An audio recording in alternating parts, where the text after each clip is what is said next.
Shaktimaan serial वापिस आने वाला है, जब से ये खबर उड़ी है तब से लोग लगातार मुकेश खन्ना को सुर्खियों में बनाए रखे हुए हैं। कुछ लोग ऐसे हैं जो उनके ऊपर रोस्ट बना रहे हैं, कुछ लोग अलग प्रकार की चीजें कर रहे हैं, कुछ लोग उनको ये बता रहे हैं कि शक्तिमान अब चलेगा या नहीं चलेगा। बहुत सारे लोग जो है उनको मार्केटिंग समझा रहे हैं, बहुत सारे कार्य कर रहे हैं, लेकिन वो हमारा विषय नहीं है। हालांकि उस पर भी थोड़ी सी चर्चा कर लेंगे।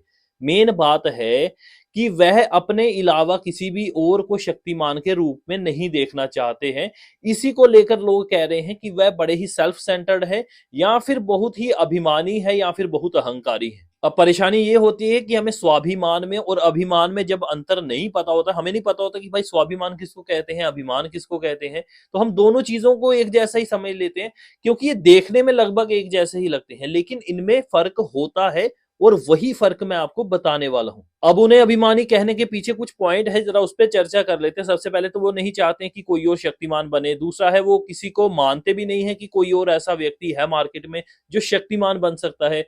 तीसरा ये है कि वो कपिल शर्मा शो में नहीं गए, क्योंकि उन्होंने वहां पर बताया कि छिछोरे लोग आते हैं और छिछोरपंथी करते हैं, ठीक है, या जिस प्रकार की भी उन्होंने जो लैंग्वेज कही है कि वहां पर जो लोग हैं इस प्रकार की बातें करते हैं, फूहड़ता उन्होंने इस्तेमाल किया था शब्द।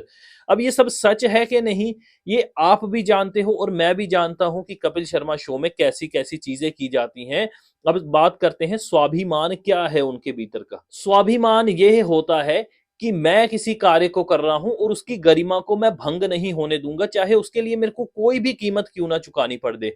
लेकिन अभिमान होता है कि भाई मैं जो कार्य कर रहा हूं वही सर्वोत्तम है, अब मेरे को इसके अलावा और कोई भी बात सुनने समझने की आवश्यकता नहीं। तो दो प्रकार की चीजें होती हैं, ठीक है।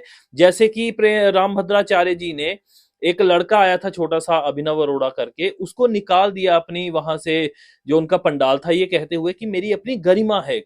तो वो उनका अहंकार नहीं है। हाँ, अहंकार तब होता जब वो कहते कि मेरे अलावा किसी भगवान का कोई नाम ले ही नहीं सकता यहाँ पर, ठीक है, कि मेरी ही जय बोलिए, रामभद्राचार्य की ही जय जयकार करिए, और कोई राम जी का नाम नहीं। हालांकि वो भी राम जी का ही प्रचार कर रहे थे। तो उम्मीद है ये पॉइंट सुनकर आपको समझ आ गई होगी। अब ये बात होती है, एक सुपर हीरो जो फिल्मी है और दूसरा है जो शक्तिमान है। इन दोनों में अंतर यह है कि एक सुपर हीरो है और दूसरा सुपर योगी है। वह योग के नियमों को पालन करके भीतर की ऊर्जा को प्रकाशित करता है, जिससे कि उसके भीतर कुछ ऐसी शक्तियां बनती हैं जो कि नॉर्मल इंसानों में नहीं देखी जा सकती, चाहे वो थोड़ी ऐसी एंटरटेनमेंट के लिए ही क्यों ना हो। लेकिन उसका भीतर का भाव देखिए शक्तिमान का, वो कोई ऐसा नहीं है कि एक दिन उसको कहीं से कोई पत्थर मिल गया पड़ा हुआ तो वो सुपर हीरो बन गया। उसने घोर तपस्या की है। जब आप पहला एपिसोड देखते हो तब आपको पता चलेगा, वहां पर उसने घोर तपस्या की है। फिर उसने उन शक्तियों को अर्जित किया है। पंच महाभूतों को उसने जो है अपने योग की शक्ति से अपने साथ उसका सम्मिश्रण करवाया है, या फिर उनको धारण किया है उसने, ठीक है। फिर वो शक्तिमान बनता है, और वो गुरु के आशीर्वाद से, गुरु की गरिमा से बना हुआ है। इसलिए वो इस चीज से डरते हैं कि कहीं कोई भी छिछोरी बात या कोई छिछोरा इंसान जो है, जिसके पास्ट में बहुत सारी चीजें ऐसी रह चुकी हैं जो सही नहीं है, बोल्ड सीन्स करता है, आदि करता है, वो हमारे ब्रह्मचार्य आदि धार्मिक नियमों के अंतर्गत नहीं आते। इसलिए वो ये नहीं चाहते हैं कि कोई भी इसका रोल करे। उम्मीद है आपको शक्तिमान का कंसेप्ट समझ आया होगा। वो बाकी सुपर हीरो जैसा नहीं है, सुपरमैन, हैंकॉक आदि जैसा वो नहीं है। वो धर्म के मार्ग पर चलने वाला एक महायोगी है।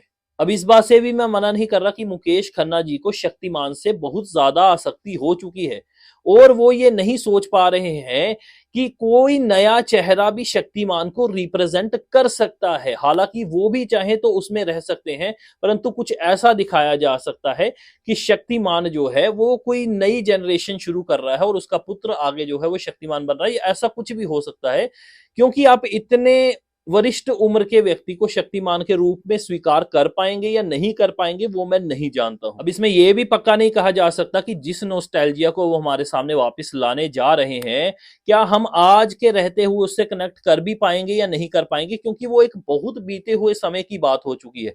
दूसरी बात है, जो जनरेशन आज सबसे ज्यादा कंटेंट कंज्यूम कर रही है, क्या वो शक्तिमान को वैसा ही देख पाएगी जैसा कि हमने देखा है बचपन में? क्योंकि आज बच्चों का माइंडसेट बहुत चेंज हो चुका है। उन्हें इतनी नॉलेज बचपन से ही मिल चुकी है कि वो हर एक चीज का क्रिटिसिज्म करने से डरते नहीं हैं।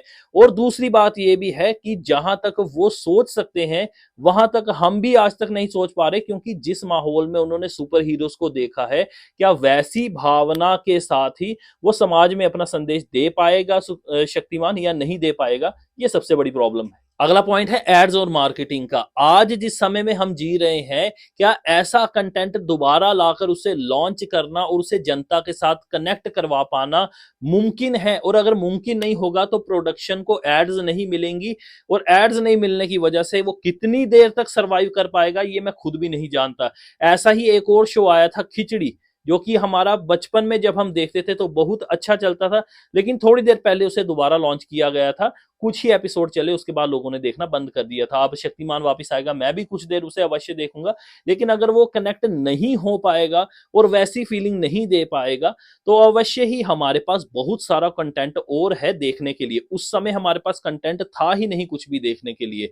तो ये मेरी सबसे बड़ी प्रॉब्लम है। पर लास्ट में जाते जाते मैं ये भी शुभकामनाएं देना चाहूंगा कि शक्तिमान इतनी अच्छी तरीके से प्रेजेंट किया जाए कि हम सब जो भी क्रिटिसिज्म कर रहे हैं या अपनी राय दे रहे हैं, हम सबको वो गलत सिद्ध करके दिखाएं, और जरूर वो एक बेहतरीन चीज लेकर प्रस्तुत हो, ताकि समाज को अपना संदेश भी दे पाएं और साथ ही साथ लोगों को एंटरटेन भी कर पाएं।